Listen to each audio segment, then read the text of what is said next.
I've got a confession to make. I need to get this off my chest. As a business owner, we all make mistakes.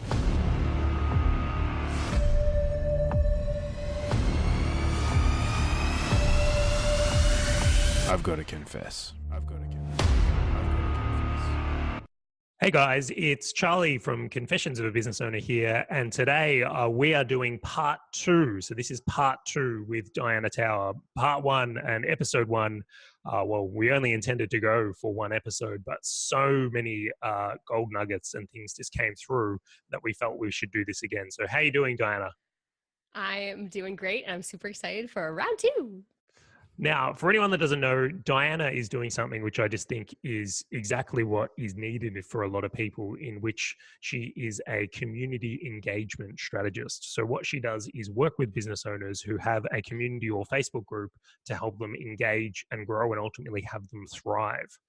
Now, I just think it's so cool. And honestly, on the back of doing episode 1, I've really executed a lot of things in my own community across the week and seen some really cool results, which we will get to in this episode. And I'm very excited to share with you.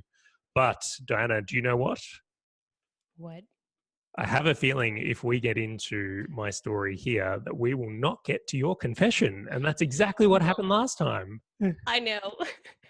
I completely agree. I think we need to check that off the list. We need to do it and then see what happens. So I'll lead with a confession, is that I confess in the last episode, we didn't do a confession for the first time in the history of this show. We just got so enthralled in the conversation that it didn't take place. So I'm going to open it up from here. I'm going to make sure that we stay on tune. I'm being very strict. No sideways stories from here. We're staying on it. Keep it focused. Diana, it's time for you to confess. Share with us your confession. Oh, God. When you put it like that, it sounds so dramatic and But this was really interesting because we had talked about what I was going to confess the last time, and I wasn't sure what to confess. There was a couple of them. And then when I described this, you were like, Yahtzee, this was the thing that a lot of people maybe struggle with. And so I know that for myself, when I was starting my business, I was trying to figure out who my ideal clients were, right? And so I was kind of this new entrepreneur. This was a couple years ago, and just sort of trying to figure out how things worked and where I fit into sort of the ecosystem. And I felt incredibly uncomfortable helping people that were further along than me in terms of business. So even though I work with Ramit Sethi, who has, an 8-figure business, really quite high level, I never felt like I was good enough to actually do that, with other clients. I had this mental block, oh, no, I'm going to focus on, the up and coming rising star entrepreneurs.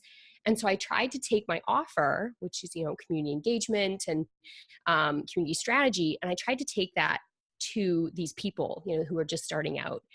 And it was kind of demoralizing in the sense that, I would launch a product, nobody would buy, I would get feedback, and people were just not interested, or, it would be good for down the line and this sort of thing. And so it was really hard because I started questioning myself and also my business idea. I thought, oh crap, maybe this isn't right. Maybe I should just throw in the towel and give up on this and, not go get a 9-to-5 job, but try a different idea. And so what happened probably last year or so is I finally started to kind of connect the dots a little bit.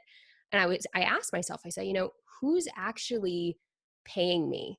Who's actually reaching out for help? And it's 7-figure business owners, it's 8-figure business owners, people that are well established, who need help really taking their communities to the next level. And it was really hard because I still felt like I wasn't good enough, because I kept comparing my business success to their business success. And I was like, I'm not making 7 figures or 8 figures. That wasn't where I was at. And so I had this weird sort of rule that's well, I can't help them because I don't have that level of business.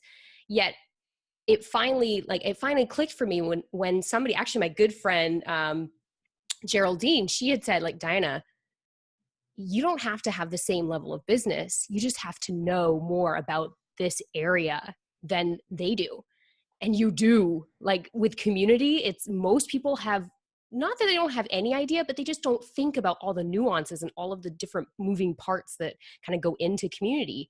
And so that was when it planted the seed of, okay, maybe I can help people.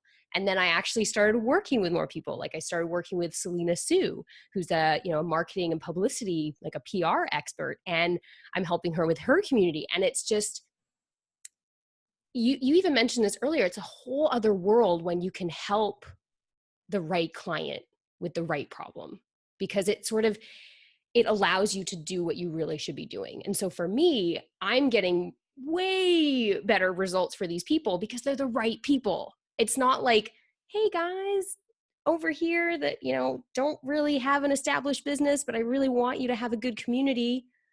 No, it's like I'm trying to convince them, right? It's not the right audience. And so that was something that was really hard in terms of just like, I guess, believing that I was good enough to serve my ideal clients. And then something else that ties into that, and I think a lot of people can relate to this, is the fact that, you might be a total badass at what you do, but you will consistently undercharge. Like you will undercharge to the point where other people will see and think like, what the hell are you doing? Like the value that you're offering your clients is so much more than you even realize. But it's, from outside sources, this idea where it's like, you'll look at it and you think, well, this is what I do. It's easy, or I'm really good at it. It's fun, and so people don't connect it to sort of the value that the client wants. So for example, like connecting it to their bottom line. So in terms of my work, it's like I'm raising the lifetime value of clients for you. Or I'm, if you have a membership program, it's like I'm, increasing retention or reducing churn or making it cheaper to do customer research or product development. All these, different things that sound super sexy, like in terms of business, that I never even could connect to before. So like this actually just happened this weekend. I was speaking with my really good friend, Chris Out, and he sat me down and was like, hey, Diana, like, what are you offering? Let's break it down and actually kind of figure out the value of it. And doing the math, like who would have thought just doing the math would make things so much easier to kind of see? Although for myself, the math was terrifying. Because when he said, so for example, now it's like my product offers, there's like this new range. And when he first told me, he's like, yeah, Diana, okay, look at this.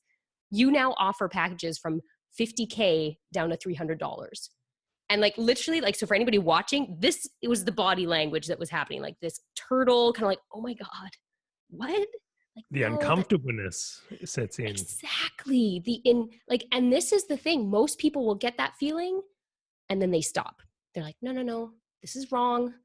That's too much money. I'm not going to do that. I'm just going to charge a little bit less because that feels safer. It feels better. And it's like the worst thing you can do, because A, you're not valuing yourself. B, you're potentially attracting the wrong clients. But also it's like about confidence as well. It's about like, hey, this is what I do. I'm really good at it. And also the fact that I think it's like this idea that I'm going to offer that value back to people. And I know that for myself, and I think a lot of entrepreneurs that I know, there's this expectation of just going above and beyond. And so for myself, like I go above and beyond, and people should pay for that. Because the fact is, like, I'm going to go to town on whatever I'm doing.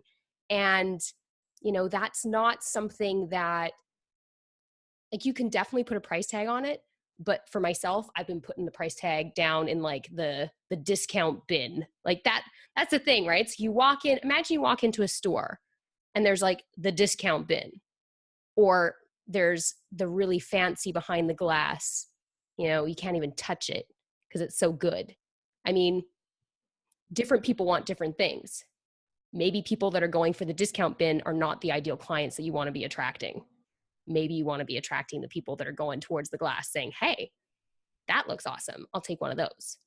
And so it's just been it's a very uncomfortable, and it's so funny that we're talking right now because I'm still like in that discomfort zone of just really owning that and just realizing the, like, what I do is actually really valuable for people and just really owning that. And I think, I mean, I can't even believe I'm talking about this, to be honest. This is true confession, people. Like, so like people don't talk about this. It's kind of embarrassing, right? You think, oh, well, like I'm undercharging, and like people just don't talk about it. Absolutely. And I'll even confess, I've done the same thing. And I think a lot of businesses have done the same thing. And there's so many layers to what you just mentioned there. So, Yeah. I mean, I want to go back to what you initially said, because with what you do, it's certainly tailored to businesses that are more established. It's like, because we'll use a classic example here. If someone has a community of 100 people or someone has a community of 1,000 people, if you if you increase engagement by 10% or you increase retention by 10%, there's a very different value on the same work. There really is. So it's clearly tailored to someone that has a more thriving and established community. But when we look at that, it's like, what I think a lot about from here is that it's actually harder work working with the smaller client. You deliver less value with a lesser client.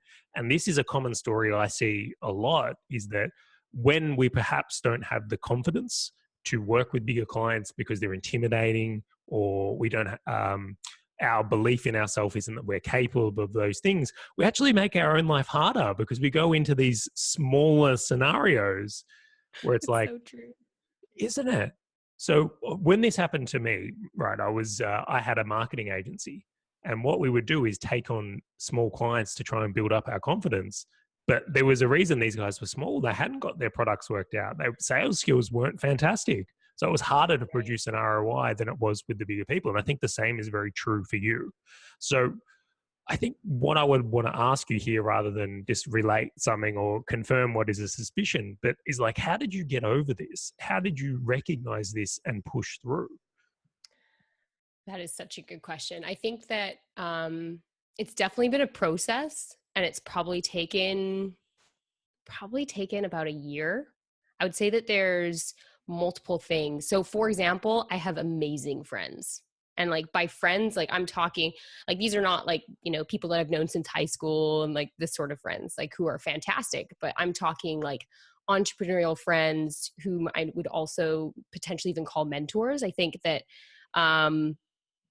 it's almost like people will get put kind of in your life or added to your life at a certain time, and they just really help you in certain ways. And so I think that has been huge for me. So I've got some amazing friends like Primaj Bajik. He's amazing. He's like a business coach, but he also focuses on helping people write ultimate guides. And so it's really funny. I actually worked with him for about like a year and a half with Ramit Sethi for this accelerator program. And it was really funny because we complement each other so well. So it's like, he is super strategic, very like no bullshit, just like get in, get out. And that was kind of like his coaching style.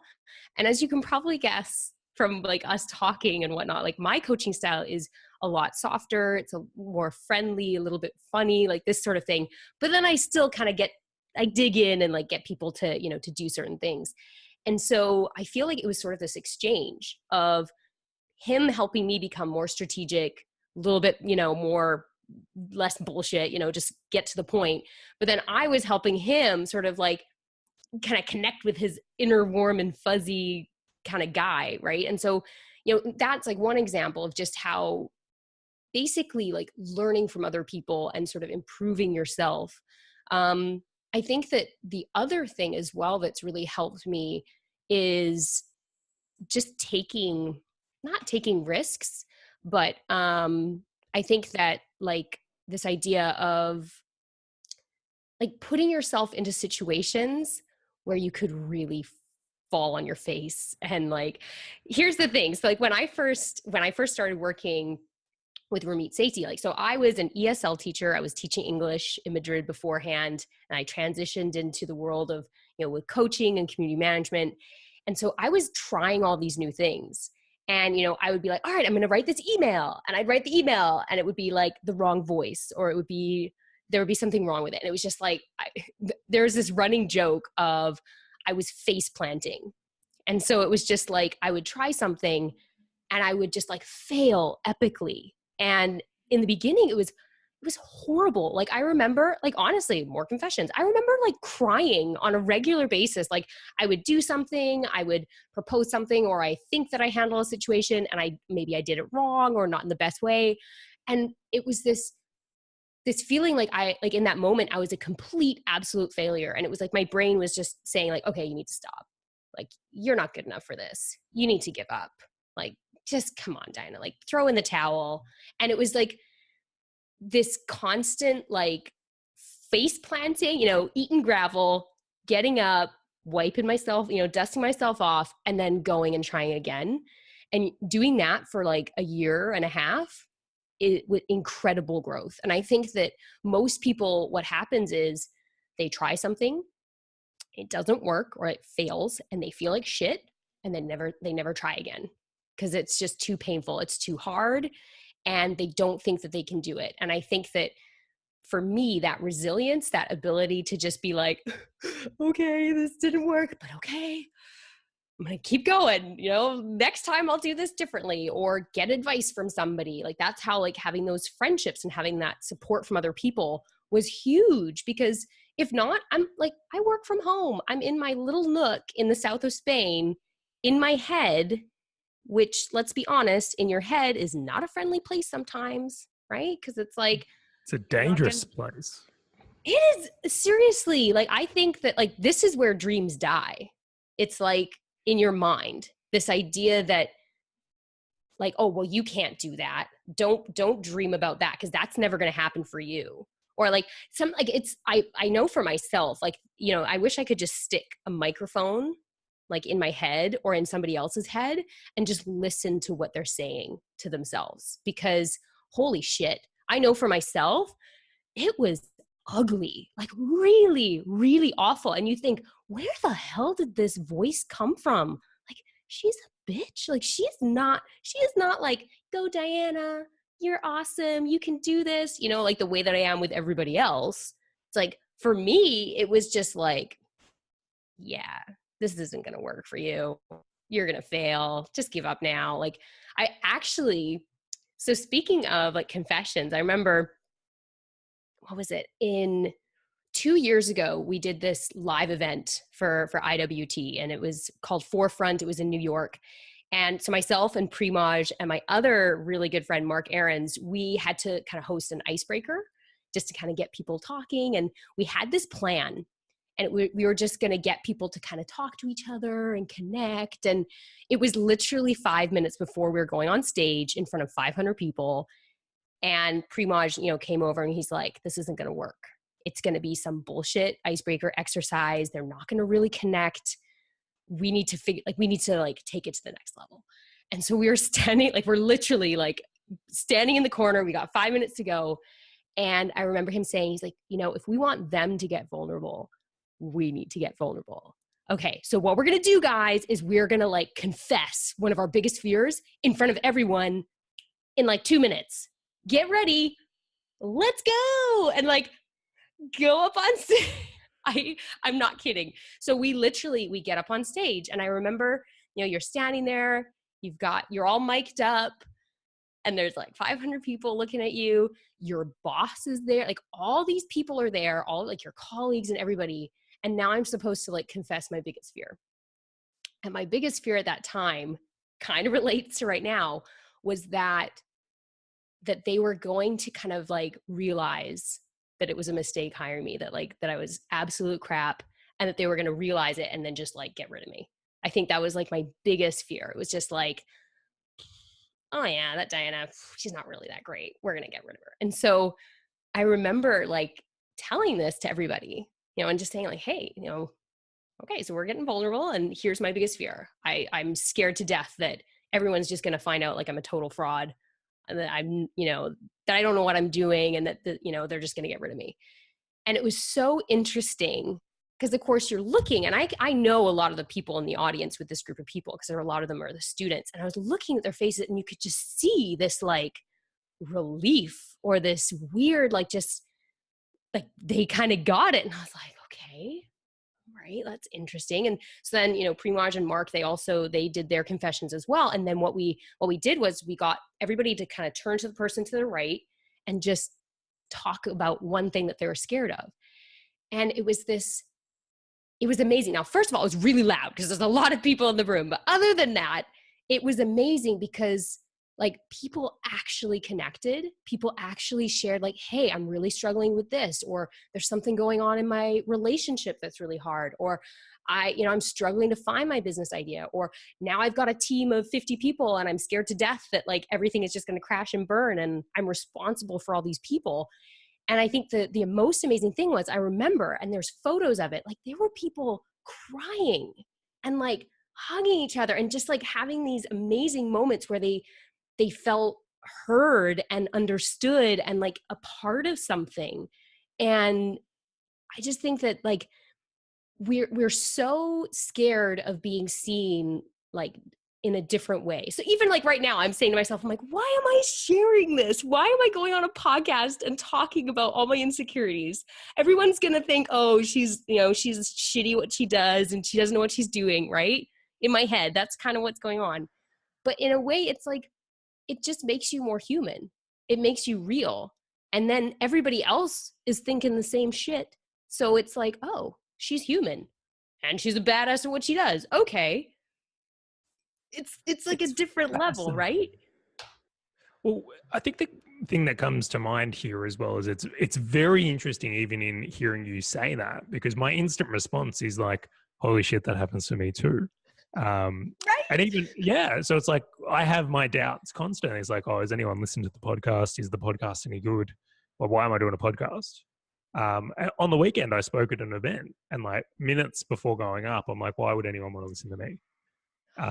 Even though it went really well, I will say this, but in both cases, I am told that the podcast is reasonable and that I presented well in the event. People are enjoying it. Reasonable. It's awesome. Going all right so far. I'm having fun, and that's what's important.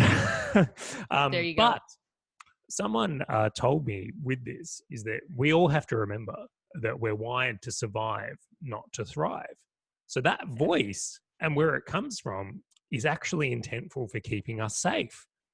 Yep. It's stopping us from doing things that may cause us harm and stress because we perceive very real risks.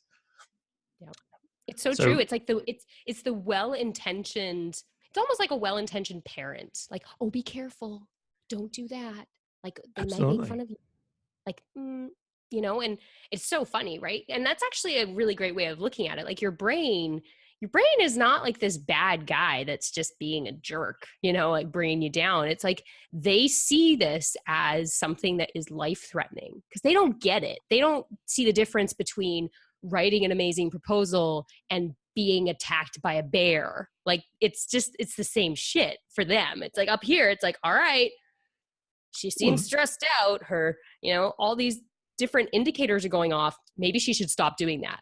Let's send her some messages. Oh, she's ignoring them. Let's make them stronger, which makes it so much worse, right? It's like, oh, you're really not gonna, like, this isn't good for you. This is bad. And then all of a sudden it's like you ignore it and then it like turns up the volume and then it gets even worse. Like it gets really nasty. It's like, oh, you're stupid. Like, just, it just kind of ups the ante. And then when you actually do it, like when you click send on an email or you actually have a call with a prospective client or you do it afterwards, it's like, okay. I didn't die sending that email. That's the body's response. Exactly. Like, oh, you didn't die. Good. But you should have listened to us. Yeah. Right? It's such an interesting thing. I think we do not take our biology seriously enough from that. It's like even the best example of this is like, have you ever like woken up from a dream in a sweat? It's because your mind thought your body was really there.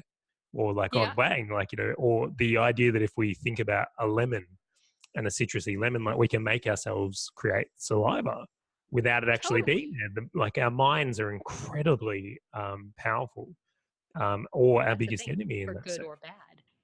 That's the thing. Do you recognize the irony in what you said earlier of how you overcame this though? Because I noticed it straight up. I'm like, isn't it funny that the person that is a community specialist went to her community to get like through certain situations. And I Yep. completely agree as well. I think community is incredibly important, and who we spend our time with makes a massive difference on where we end up in life. I'll actually say it. I think the single biggest shortcut you can make in life is simply hanging out with people who have the result you want. I 100% agree. And actually, I'm a huge fan of Jason Gaynard. He runs, what is it, the podcast Community Made. And he also runs this, he just had it actually. It's a once a year like mastermind, and it's for about 100 entrepreneurs. Absolutely insane. Like it's very exclusive. You have to apply. And it's just, he talks about like the speed of relationships and how it's like you like the relationships that you have, it's like the best thing that you can invest in, like the people that you surround yourself around, but doing it authentically. And I think we talked about this on the last episode, this idea of like you can't fake it. Like you have to authentically care about people and be able to show that. And it goes so far. Like, if I help a friend when they're dealing with something, like imagine, they want to they want to make videos in a fun way. Like I like making videos. I'm actually quite good at making short videos or GIFs, and maybe they need help with that. So I go ahead and I help them with it. And there isn't like an expectation of, well, I helped you, so now you're going to help me and you owe me. It's like, it's not in that sense, but it's this idea of that when you help other people and when you give, it comes back, especially when you don't ask for it. It's just that you'll have people there. They'll have your back when you're struggling or when you need help with a proposal, or you're having a moment and you just need somebody to like get you out of your head, or slap you in the face or something. Like it's just like, hey, get you out of that place where, when you're by yourself, it's very easy to kind of spiral down. But when you surround yourself by other people, it's you go up. And I think that that's something as well that Jason talks about, is surrounding yourself by people that are at the same level, but also a couple steps ahead of you, because you're going to work to bring yourself up to that level, right? Like they're going to pull you that way. Whereas maybe the people that you're surrounding yourself with right now are pulling you in the other way. So it's like they want to keep you where you are. Maybe they don't want you to, leave your 9-to-5 job. Maybe that makes them uncomfortable. So they're kind of like, no, come on out, come have drinks. Like you don't need to work all the time. Why do you work before work and after work? Like if you're still doing like a side hustle, right? You know what I'm talking about, right? You can see the smirk. Right? You work too much. Like, right? It's like they're trying, and it's not like malicious. It's that they miss you, or they want to keep you in their life in the way that it has been and always been, and you're changing the status quo, and that makes people uncomfortable. It's like herds, of animals. Well, where this becomes a bigger challenge, in my opinion, is family. Is like we'll go there. I'm not scared of this one. We'll do vaccines next, then homeschooling. We'll do them in order. Go into all the gloves are off. But I'm convinced my parents thought I was crazy when I started as an entrepreneur. And I look at some of the actions and behaviors of close friends and family members who, well-intended, I will say this, it's because they cared about me and they loved me, but really they were giving terrible advice or terrible things for where I wanted to go. So it's incredibly powerful when we can recognize that. Well, I think that something as well, like we want our family to like validate us, right? We want our family to be excited for us, to sort of be with us on this journey and really care about what we're doing. And so when, like when they don't understand it, or they don't believe in it, or they're just kind of not even like just a lack of emotion, it can be really difficult. And a lot of my friends who are, entrepreneurial, like they have the same struggle. It's like they'll say, hey, I just got, like, for example, like I just got, like, I was a guest expert in a Forbes article. So I'm like featured in Forbes, and I was like freaking out. I was like, oh my God, it's like Forbes. And, sometimes like family members, it's kind of like, oh, that's great. Interesting. Okay. Like, or nothing, just like radio silence. And you're like, okay, good. Yep. Forbes not a big deal in this house. I guess, Forbes is just a little magazine. It's no biggie. Like, so it's like Absolutely. you're having this moment and you're just like, yes, oh my God. And you want to go celebrate with people and you think, okay, my family, yes. And you go and it's like, ooh, you don't really care or you don't understand it. So you can't and that's the thing too, is I think sometimes they just literally just don't understand. And so they don't get it. Whereas if you go to one of your friends who has their own business and you say, hey, I was just featured in Forbes, they're going to be like, oh my God, freak out, high fives. They're going to show interest and be excited for you. But I think that's another really good point, is because if your community is people that don't understand what you're doing, you're going to get a lot of mixed signals. You're not going to get the support that you need. For example, when you're face planting and making all these mistakes in the beginning, and it's like, maybe this idea isn't going to work. Imagine you go to a family member and you share that, like, wow, this is really hard. And, I haven't really figured out what I'm doing and I'm really struggling. What are they going to say to you? Are they going to say, don't worry, keep pushing through, you'll figure this out? Are they going to say, you know what? It's okay. You don't need to be an entrepreneur. Let's go have a drink. Or, right? Probably And right? Because that's what they know. And for example, like the whole idea of like, when are you going to get a real job? Right? Oh, I used to hate that. That's the single meanest comment you can say to someone trying to make it as an entrepreneur or business owner. I know, right? It's like, oh, thanks.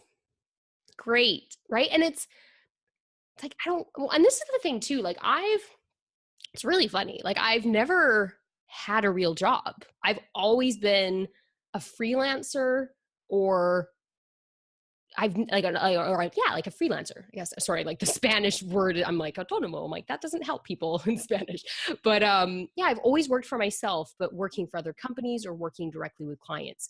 The only time I actually had a real job was at a bookstore when I was like 18, which is really funny, side story. Whenever you like let someone go, I think this is funny. Like, I don't know, in terms of training people, my boss, it felt like he was breaking up with me when he let me go. It was like his exact phrasing was, okay, get this. Tell me if this is weird, okay? Because maybe it's just me. I remember like I went in to get my till. Oh, Diana, come to the back. We're gonna have a conversation. Okay. And it was because of scheduling, because I was at university and I didn't want to work full time. And so he's like, you know what? It just doesn't seem like it's working. So I think we should go our separate ways. Really?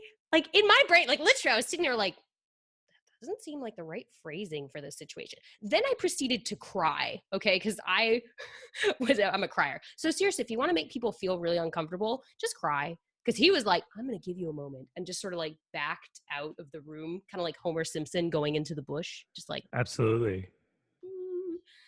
Yeah, that's the only real experience I've had with employment. And I'd like to leave it at that. Well, it's an interesting one on that topic in itself. So personally, I'm someone that struggles with letting team members go. Like anyone who comes under my team, you're one of the family. And it's like, so when we have to let people go, it's like, it can be awkward. And I will say this is something that doesn't come with an instruction manual when you go into business. Like we don't think about these things. That's true. So I almost, in this case here, feel a little bit sorry for him, because I think he had a harder day than you by the sounds of it. See, you're flipping it around on me, Charlie. And thinking about how people feel, because this is the thing, right? Like everything that I do is, how is that going to make somebody feel, right? Like, how are they going to feel if they get this welcome in a community? How are they going to feel if they read this message, if this gets deleted? All these sort of things. So it's really interesting that you're flipping it and saying, well, how would he feel having to let somebody go? Because I wasn't doing a bad job. It was just scheduling. So can I ask a question? How many team members have you had to let go? I haven't ever had to let anybody go. Oh, now. And you know what? When I do, I'm coming back on the show, because I'm pretty damn sure that is going to be hard. Honestly, I'm curious. I don't even know how you would start that conversation with someone, like knowing that, all right, like I wouldn't say we need to go our separate ways. That's the only thing I know. But I think that the conversation would be super difficult. So this is something I've actually had to do recently. So a couple of weeks back, I've had to let a couple of people go that just weren't a right fit for the team. So, I mean, we could look at this in a few ways, and it's a really interesting question. But number one is like, it's never easy. And number two is like, I never take the responsibility lightly. Because I understand the people that I employ, it's like we put food on their table, like they have a roof over their heads because of the employment. So it comes back to a better question is like, I make sure I'm more careful with hiring because of how much I don't like firing. That is such a good way of looking at it. Yeah. And that's a really essential point. The second point is that as a business owner, I take heavy responsibility for all heads. So the point is that if we have a couple of people that aren't a right fit for the team, the truth is they're actually putting more of us at risk and our ability to provide for everyone else. So we can't carry people. And that's really important. So when I look at this from there, is like, I know I have a responsibility to the other members of the team and myself to make sure that we do let people go that aren't the right fit. We can't hold on to them because I'm scared of firing them or I hold it too dearly, because it's a really big challenge. And then the third part of it is that I think this is where you've got to be a professional and just be really honest with people. So of course, the framing of, I think this, in your case with the bookstore, this guy's probably only broken up with girlfriends. So he's brought that across. I'm not sure that's the way to go about it, but anyway, that's okay. I would not recommend it from the way I felt. It doesn't feel good. Yeah, and it definitely doesn't. And look, it shares many of the similar traits, but it's one of those things we just is the sign of business that we have to really look after diligently and be upfront with people. I will say this, in my experience from there, when I've come to the decision that I want to let someone go or that they're not the right fit, and I've given them a chance to turn it around, they've never turned it around. It's always ended up that person has moved on. I was going to ask like how you sort of deal with that. Like if there is like, okay, not like a warning, but just sort of a, hey, things aren't really going as we would like. Here's what we're looking for, like set that expectation and maybe some sort of a timeline and say, hey, if we can't turn this around by XYZ time, maybe this isn't a good fit. That's interesting though, that they don't turn it around. Okay, so I'll go through this from a couple of angles because it's a really good question. I don't want to sugarcoat this one at all. Is number one, every employee or team member you have needs to have targets or KPIs. They have to know how they're being judged, and then they need to know what's important to you as a business owner. And they become your guiding metrics to know if someone's performing or not performing. How much you like them is not a metric, and it bites me every time. I really like them. They're really cool. Yeah, that's not a good metric. So the next thing I look at is if you're going to have someone like that, you're going to make sure your business has systems and processes to support that person on how work is to be done. So if you don't have any systems or processes, and you're just letting them whim it, you can't really be upset that it's not performing a certain way. That's your responsibility as a business owner. You're going to make sure the guys have what they need. And then the third part is I always go into the conversation the first time knowing it's me. So my understanding is, all right, this isn't happening. I'm sure it's my fault. What have I not done? Have I not trained you properly? Have I not given you the resources you need? Is there something I've missed in my expectations that we need to adjust? How have I fucked this up? And it's like I give the opportunity to the person to tell me the mistake I've made so that I can learn to grow from it. That right there is a nugget, because I'm sure there are a shit ton of people that are listening right now thinking, holy crap, I've gone into all these conversations.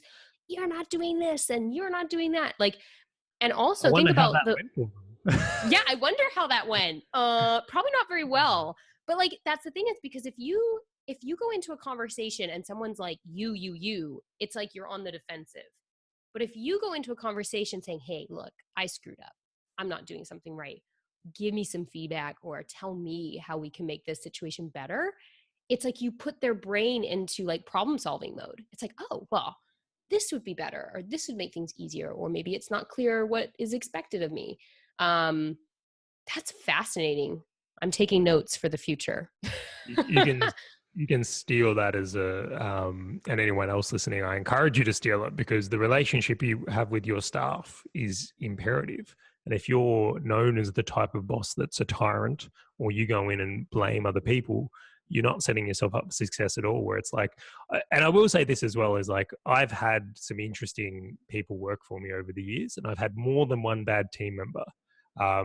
And in the beginning, of course, it was always them. And then I was like, hang on, there's a common denominator. Dun, dun, dun. I'm the common denominator. Shit, it could be me. It's like, wait, here's a mirror. Who's that dude? Oh, wait. It's me. Oh. Yeah. And what's fascinating about this is I'm very blessed that I have an outsourcing company in the Philippines. And what's really interesting is we've had VAs go work with the client, and they're like, this is the worst VA I've ever had. I'm like, oh no. And then we'll give that VA to someone else, and they're like, this is the best VA ever. I'm like, same VA. What's the difference? Yeah. Exactly. So I'm a big belief that, and I'll go on the record saying this, I actually think the team problems and hiring and all this stuff that comes from is actually the business owner screwing it up, and then blaming it on people. So that when people say, oh, but I can never find good people, I'm like, oh, chances are they're not finding a good boss. Yeah. Well, that's the thing. That's such a, I love that though too, because it's ownership. It's not like you're not a victim of having maybe all these, crappy employees or people that aren't, doing what you want them to be doing. It's ownership. It's like, oh, actually, I am owning this. This is my problem and I can solve it, which is way, like, I would much rather have that situation and kind of just own the fact that, like, okay, this is a situation I've created. Now I can solve it. Not, okay, I'm surrounded by things that I can't control. I think that that's a huge different, somebody's honking, a different perspective that puts you in the power position to actually go do something about it. Yeah, definitely. And I think, when we talk about like ideal outcomes from a situation, is like, if I go into a situation where like I blame myself with an employee, and as you mentioned, they shift into problem solver mode and lift, my ideal outcome is to get them performing. My ideal outcome isn't to make them feel like shit and then they do better. I don't care if they want to look at it in this way. I want them to have and be what they need. And chances are it was me. Yeah. Well, and I think that it's actually really interesting that we're talking about this because, essentially what you're talking about is community, but in terms of your company. So it's like the culture of your team, and it's the same stuff. So like the things that we do in a community, like how do people want to feel? It applies to your team as well. Like your team is a community. It's a community of people that are working towards a common goal, and it's your job. Actually, that's a very good point.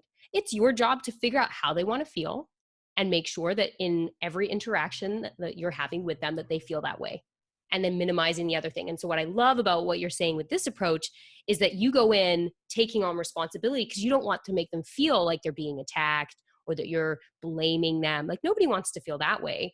So you're sort of, you're controlling the way they feel so that you can get a better outcome. I completely agree. I never actually viewed it that way, but you're spot on in how this transitions across. And it's a very powerful thing. And I'm even thinking it's like, well, the shaming someone publicly applies as well. If you 100%. It's both ways. It's both ways. Now, here's the thing though, is because we use that like in community, there's always that choice of like, if somebody does something wrong, it's like, do you post publicly and leave it? Or do you go privately? And there are some situations where actually doing it publicly and triggering that negative emotion slightly is actually a positive, because it sounds like a little bit like manipulative, but like you sometimes do want to highlight a little bit of the negative emotions so that other people, it's a combination of that person thinking, oh, wait, I made a mistake, I'm going to fix it, because they don't want to feel bad. They don't want to look bad. But then also everybody else, they see it like, oh, Diana's enforcing the rules here. Awesome. They feel taken care of. But then they're also subconsciously thinking, I'm not going to do that because I'm going to get this little bit of, not like public shaming on like a huge scale, but just like the slight embarrassment of, oh, I didn't do this right, or this sort of thing. I've got a good example.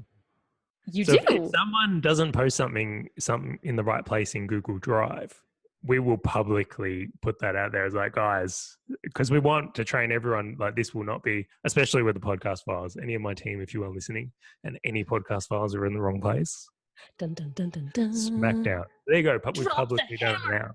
now. Yeah, but that I feel like that's okay. But Yep. there's like, if we leveled up and let's say there was a mistake on a big level, is like, that's not something you'd want to have an open conversation about. So Exactly. private one. There's that fine line of playful, slightly playful, but like also just, it's like a message to everyone. It's like a public service announcement. It's like, hey, this happened. We'd like everyone not to do this. And it works. But if you're saying it's something that's like, maybe it's a major problem, or it's something that could, I know that in communities, for example, when somebody's being like blatantly self-promotional, like that's not when I'm going to be like, hey, stop being self-promotional, because that doesn't solve the problem. That's where something's getting removed. And then there's private messaging and to sort of handle that situation. But I've never thought of it that way. This idea of sort of within your team, sort of you're rewarding good behavior and then also giving a little, not like a slap on the wrist, but like a gentle reminder that, oh, this is not what we do. Let's keep it, keep the standard high. I think that's fantastic. So I suspect you'll probably be very good at running a larger team when the time comes for yourself, if you can transition some of these things across. Definitely. Well, and this is the thing, like I'm at this stage right now where I'm slowly bringing on team members, and it's really interesting because I actually did like a test project with my VA, and she was reorganizing my Google Drive, which was a disaster. And so she went in and like, okay, so first of all, she's amazing. She proactively set up systems. She's like, well, when you do this in the future and bring on other team members, you're going to need it set up this way. And it was this, I think that was something really interesting for me, this idea that having a team member that is, okay, they're going to do what they say they're going to do, but then they're also thinking about the bigger picture and thinking, oh, well, this is going to make your life easier. And this is how, you can set things up for when you're growing. I think for me, like, that's just like, yes, please. That's a win of VA, by the way. I know, right? I was like, yay. So I think that, applying that, and what I love about it too is there was a couple hiccups with the project. There was a couple, not confusions, but there was some things, just the way that Google Drive works and like how you share things. And at one point, there was a file. Is this the team drive settings? Oh, well, it was like I guess maybe, but it was like, so of course I'd never had a VA before, and I was a little bit scared with like letting somebody into my Google Drive. And so what I did was I shared all of the Google Drive with her, but didn't give her access to the drive. Everybody just give them access. Like, just give them access. Come on. Just like bite the bullet and get your last pass or whatever, give them access. Because if you do it the other way, it doesn't organize anything because it's a shared person. It's not the actual drive. So we kind of realized that halfway through, and it's like, oh, crap, And so, but here's the thing. It wasn't you did this wrong. It was, we just didn't fully understand the situation. I didn't do my due diligence and realize, oh, I should have just shared this with this person, and, she didn't see this one part of Google or didn't know this one thing, but it was not like you did this wrong. There was never this blaming situation. And it was interesting because I even could see myself like, oh, maybe other people in this situation would get really angry or like blame or like this sort of thing. And I thought, well, you know what? It's the first time we've worked together. We're kind of learning about different things and how things work. It's going to be bumpy at the beginning. Like, you kind of have to like give and take, I think, especially when you're bringing someone on, into your team. It's like, they're learning the ropes. It's like me in the beginning, like when I, was first working with Ramit Sethi, and this idea of like, I would do something and I would face plant, it was like, it was never face planting to the detriment of anything. I mean, face planting would be like, I wrote an email that wasn't in the right voice, so then I had to rewrite the email. To me, that felt like a huge face plant. But like this idea of giving people space to make mistakes, quote unquote, and learn from them, I think is really important. But then if somebody is consistently making mistakes, but they're mistakes that actually hurt the brand, or, they delay a project or something that's substantial, that's a problem. Yeah, defining that can be difficult. I would agree. But you actually, if my mic wasn't on a stand, I would have dropped it, because that is like, it's such an important thing. So in the beginning is like, I will say that I don't think I was a very good business owner or boss to other people in the beginning. And that was only through lack of experience. And I had a big realization that I had double standards where I said, it's fine for me to make mistakes, but it's not fine for my team to make mistakes. You have to be perfect. Yeah, perfect all the time, guys. Yeah. And I feel like that is something we look at from there. And when really the power is when there's a mistake happening, one, making sure it's recognized as a mistake. Acknowledge the mistake. Say, look, we fucked this. Yeah. Can next time, can you not fuck it? And if they say, yes, sweet, then we learned from this and we can move on. Is that like the quote unquote conversation? That would be hilarious. Like, this got fucked. Let's avoid that next time. Let's just say my team meetings are definitely not PG rated. Colorful language. Oh, I love it. I'm not sure if I've been dropping the F-bombs and whatnot. I think I'm trying to controlling myself on the podcast, but we do our best for the podcast, but I can't help it sometimes. Colorful. Yeah, me too. But acknowledging it, really important. So if it's just a person error where they've just like made a mistake and they go, well, next time I won't do this. Awesome. Yeah.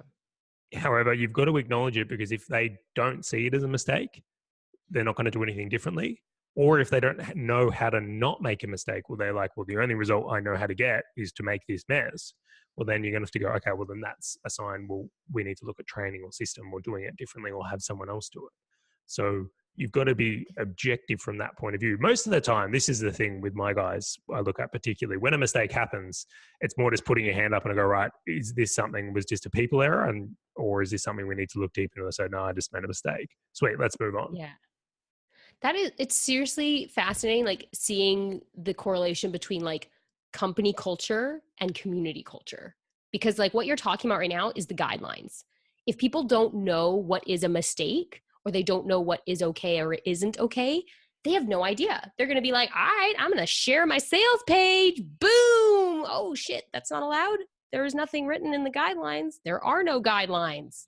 If you don't have guidelines, please have guidelines. That's like, seriously, there's so many people that you'll jump in. You're like, all right, I'm going to audit your community. Great. Looking at, okay, where are the guidelines? Oh, well, we just kind of trust people. No. That's like saying to your employees, well, we trust you to kind of do everything and like have a system. No. Right? It's not going to work. It's fascinating to bring this one up, and I'm sitting here and like I'm looking at it from there, but I actually suspect why this is another reason you're so much more suited to working with bigger businesses is because something I notice as my entrepreneurial journey goes is how much of a value I put on culture. So it's like it's instantly more aligned with that's something we look at. Even this week with Outsourcing Angel, I think I even mentioned this to you earlier, the whole conversation in my head is like, how do we train, educate, and cultivate the next range of leaders at Outsourcing Angel? It's like, that's what I'm thinking about.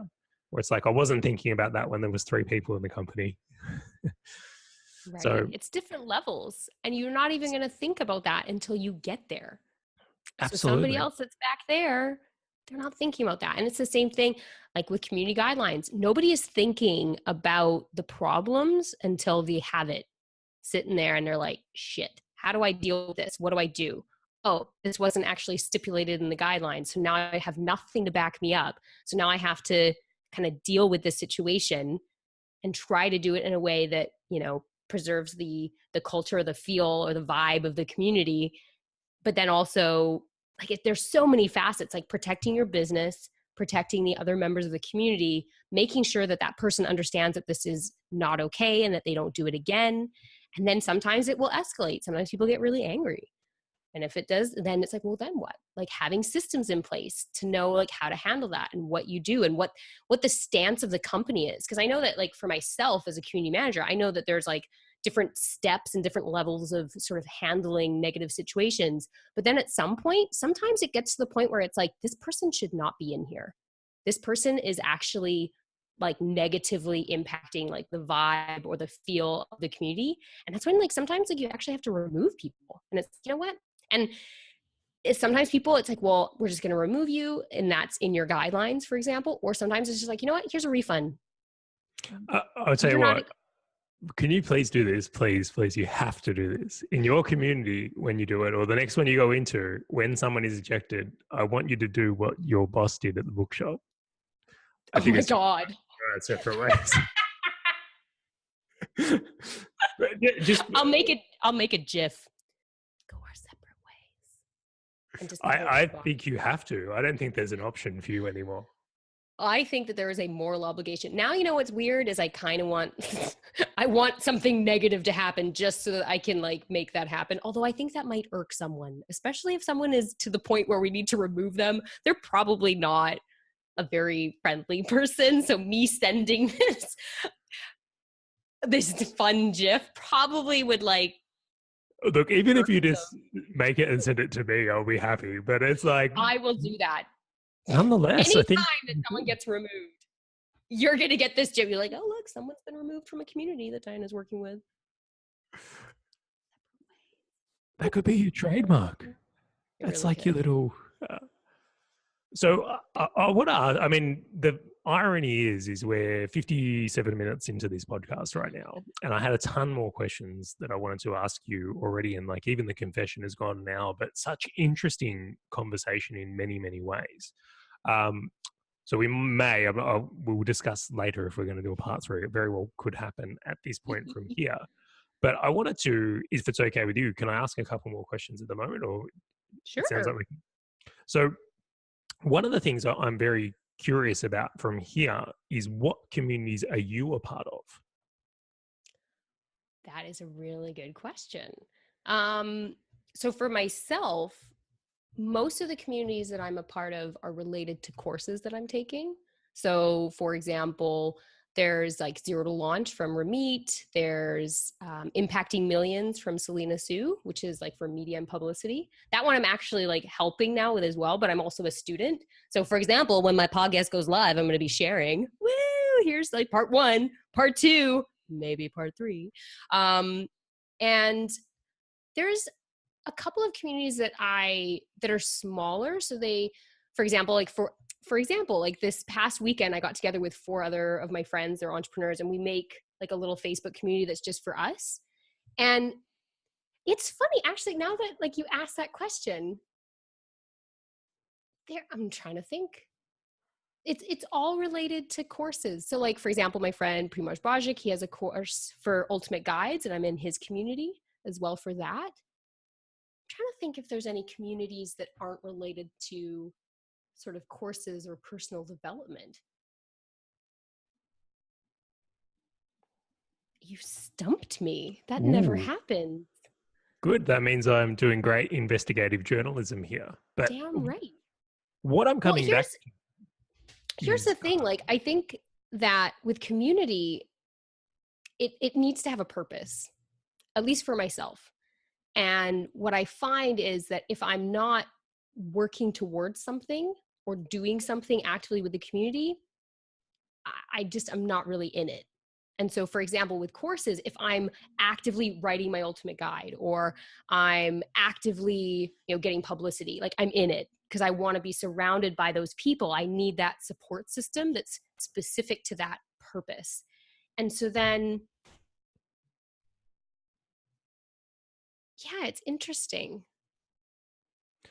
Because what I find really fascinating in this, and this is actually where a lot of the questions will, so if we do part 3, which I'm tipping we will probably by the sounds of how this is going, but I want to shift the perspective now, not so much for the business owner that has a community, but I want to change this conversation to how do I be a great community member?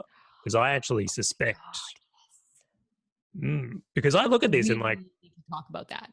We so have to do this, don't we? It's not an option. I don't feel like there is. No. But like that right there is a juicy can of worms. Like that needs to be part 3 because like that's what I do. Like I am like, I go into a community and I am that person that adds to the community. And it's really funny because people might think, oh, you're spending so much time in there, or you're doing all this stuff, you're helping other people, or you're creating documents that are useful for people.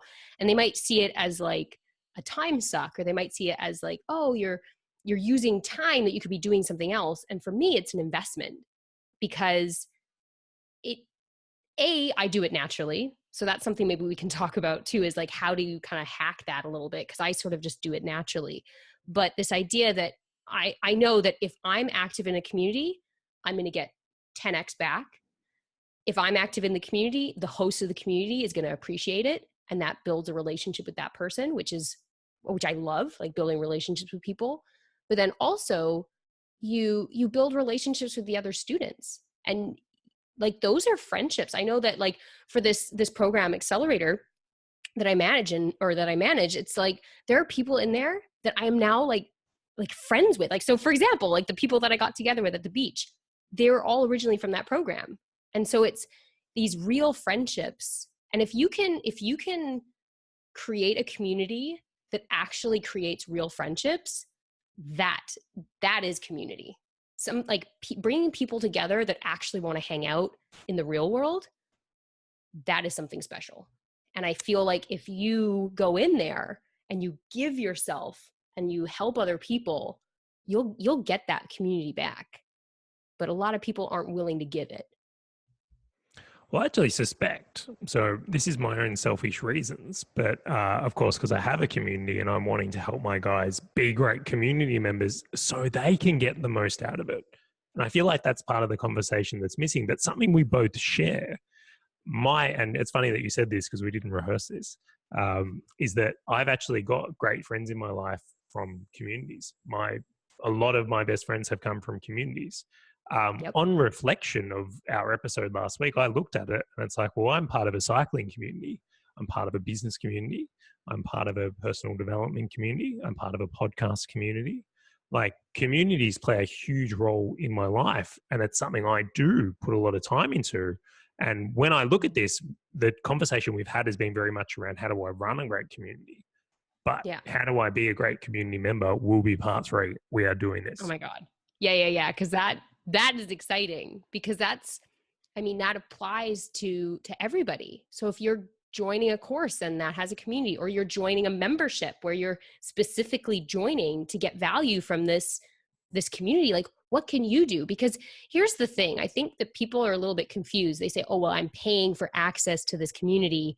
And then they just are like, all right, shower me with value, like, give me whatever the benefit is. And it's like, dude, you got to use it. You've got to give into it. You've got to breathe life into it. And because if not, people won't even know you're there. People won't care.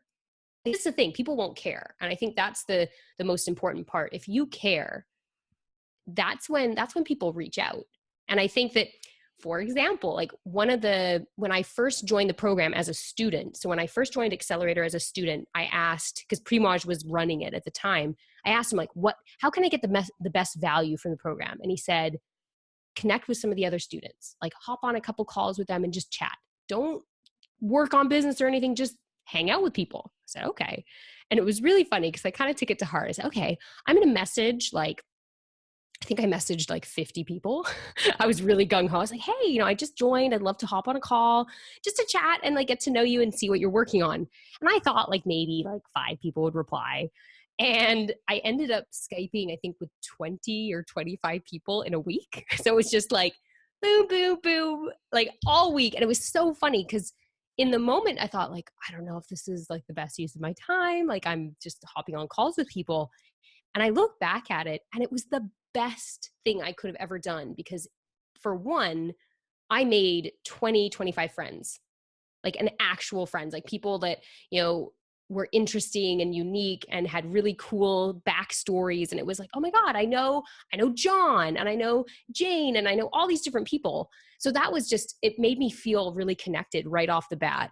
And the second thing, which was amazing, was I had this group of people that were really amazing at different things. So I had, a guy who was great with WordPress. So if I ever had a question about WordPress, I could reach out to him for help. And then somebody else who was really good with writing, or somebody else who's just really good at listening or like asking questions, and like all these different people. So it's like on one level, you're creating these friendships, but on another level, you're creating this sort of community or network of people that can help you. And, some people might think, oh, well, that sounds kind of selfish. But what you're doing is you then are doing it in return. So I mean, for myself, I was really good at listening, editing, writing, helping people kind of get out of their head, like mindset, this kind of thing. And so it was like this give and take. And that made it feel real. It really made it feel like I'm in this awesome community with amazing people. And it just changes the way it feels. Like, cause that's the thing, is it's all about human connection and how people feel. And if people feel amazing right off the bat, that's half the battle. And you have to get people to care and interact with each other. So that was right. Like it sounds simple, like just Skype with some people, just connect. But so many people are scared to even just do that. Like a lot of people are like, oh, I don't know. I don't want to bother people. And maybe they don't want to talk to me, or I'm not interesting. It's a lot of up here. Back to that, what happens inside the head? Who would want to talk to me? Exactly. Like, who would want to talk to me? I have nothing of value. I'm not interesting. Right. But that's your brain saying, hey, don't do this because you can embarrass yourself or be mauled by a bear. Because they're the same thing, right? Being embarrassed and being mauled by a bear, we should react the same way. I'd probably prefer to get mauled by a bear than embarrassed. There's a lot of people, like, what is it? Like the number one fear is like public speaking. Is that true still? Yeah, and the number two is death. Come on, guys. Like public speaking and death? Like, it's a gap. There's a gap. There's definitely a gap. There is a slight gap. Just a little gap. I understand the public speaking, but it's the moment before, right? It's not, well, at least for me, like I emceed. So for example, that event that I did the icebreaker with, so Forefront, the next year I emceed it with Mark Aarons. And so I remember like right beforehand, it's like, okay, we've got everything planned, everything's good. And we kind of had scripts. I don't really do well with scripts because I feel like if I don't get it right, then I get lost. And I'm like, I would much rather just know what are the 3 things that I have to say right now and just go do it and just like be natural. Free flow. Definitely free flow. Exactly.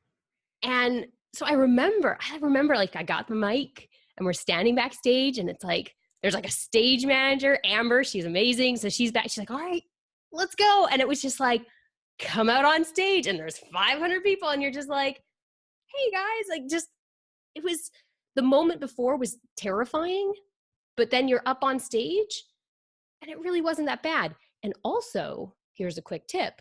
I said that I was nervous. And it's really funny because I said, I'm like, whoa, okay, feeling a little nervous. And then I didn't feel nervous. And it allowed me to kind of just go through the rest of it and just really enjoy it.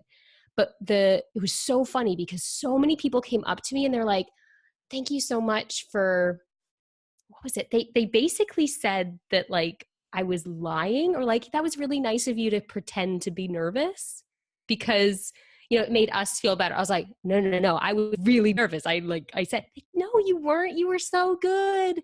Like it went really well. And I was like, no, I was really nervous. So apparently they thought it was just like a, oh, Diana's pretending to be nervous to make us feel better. And yeah, it again comes back to that mind game. It's phenomenally interesting. So it's like, and you probably were really nervous, but it changes things in that vibe. It's very, very cool. Yeah. So tell you what we're going to do, Diana, is like, as I expected, we could talk forever. Like I really enjoy these conversations. So what we're going to do is we're going to do part 3. Now, guys, I am not oblivious to the fact I said I was going to share some of the results I've gotten from implementing some of the things Diana has done. So we will do that in part 3. So that's the open loop for people to come and join. I love this. Part 3 or part ... Ooh. So guys, a couple of things I'll mention really quickly here is please go check out, pardon me, Diana's website, and especially go to dianatower.com/Charlie, CHARLEY.